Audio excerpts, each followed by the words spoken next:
ए मालिक मुंहिंजी जी जल खे हर मर्ज़ खां तूं आज़ाद कजां। दुख की ना चेस को वेझो शल हर गम खां खेस तूं शाद कजां। ऐ मालिक मुंहिंजी जी जल खे हर मर्ज़ खां तूं आज़ाद कजां। तूं ख़ालिक़ आं तूं मालिक आं तूं रहबर आं मअबूद भी आं। तूं ख़ालिक़ आं तूं मालिक आं तूं रहबर आं मअबूद भी आं। हिय मुंहिंजी नंढड़ी तूं परवर मंज़ूर सिघो फरियाद कजां। दुख की न चेस को वेझो शल हर गम खां खेस तूं शाद कजां।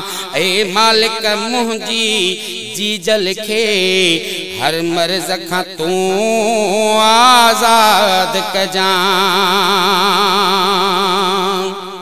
मुंहिंजी जी जल जो सहारो आहे मिठी मौसम जो गुज़ारो आहे। मुंहिंजी जी जल जो सहारो आहे मिठी मौसम जो गुज़ारो आहे। तूं शाफिया तूं काफिया हर वेल दुखिया इमदाद कजां। दुख की न चेस को वेझो शल हर गम खां खेस तूं शाद कजां। ऐ मालिक मुंहिंजी जी जल खे हर मर्ज़ खां तूं आज़ाद कजां। मुंहिंजे घर जी सोहावी रूह आहे मुंहिंजी जी जल मूं लाइ सभु कुझु आहे। मुंहिंजे घर जी सोहावी रूह आहे मुंहिंजी जी जल मूं लाइ सभु कुझु आहे। ओ सभिनी जहाननि जा वाली तूं संदस चमन आबाद कजां। ओ सभिनी जहाननि जा वाली तूं संदस चमन आबाद कजां। दुख की ना चेस को वेझो शल हर गम खां खेस तूं शाद कजां। ऐ मालिक मुंहिंजी जी जल खे हर मर्ज़ खां तूं आज़ाद कजां।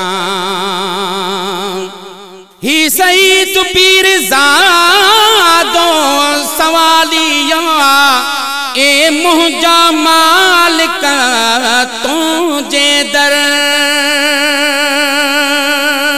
ही सईद पीर ज़ादो सवालिया ए मुंहिंजा मालिक तुंहिंजे दर। मुंहिंजी जी जल खे सेहत याब तूं कर मुंहिंजी जी जल खे सेहत याब तूं कर। इहा दाह ॿुधी को दाद कजां। मुंहिंजी जी जल खे सेहत याब तूं कर इहा दाह ॿुधी को दाद कजां। ऐ मालिक मुंहिंजी जी जल खे हर मर्ज़ खां तूं आज़ाद कजां। दुख की ना अचे को वेझो छल हर गम खांखे तूं शाद कजां ऐं मालिक मुंहिंजी जी जल खे हर मर्ज़ खां तूं आज़ाद कजां।